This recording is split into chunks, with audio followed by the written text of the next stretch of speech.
La diplomatie américaine de retour en Somalie, 18 ans après la fermeture de leur ambassade à Mogadiscio. Cet événement historique reflète les progrès réalisés ces dernières années par la Somalie, a fait savoir le porte-parole du département d'État. Il s'agit d'une autre avancée dans la formalisation de l'action diplomatique américaine dans ce pays depuis la reconnaissance du gouvernement fédéral somalien. C'était en 2013. L'ambassade avait, je vous le rappelle, été fermée. Les diplomates américains évacués en pleine guerre civile début janvier 91 face à la violence et à l'effondrement du gouvernement central somalien.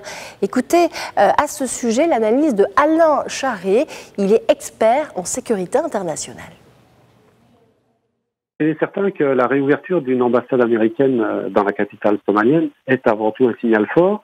Tout d'abord vis-à-vis du gouvernement somalien. Ça voudrait également dire que la situation sécuritaire s'est considérablement améliorée, puisque les forces américaines étaient déjà assez nombreuses en Somalie, notamment des forces spéciales.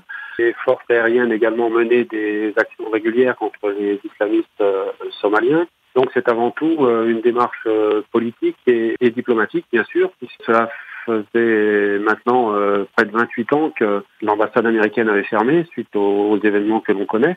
C'est vrai que les États-Unis ont eu beaucoup de mal à revenir en Somalie, car le souvenir des événements passés était encore très très présent, il l'est toujours. Mais sur un plan tactique et voire même stratégique, il est important que les Somaliens soient aidés par les Occidentaux, notamment les Américains, pour lutter contre le terrorisme islamiste. Ils n'arrivent pas à juguler jusqu'à maintenant.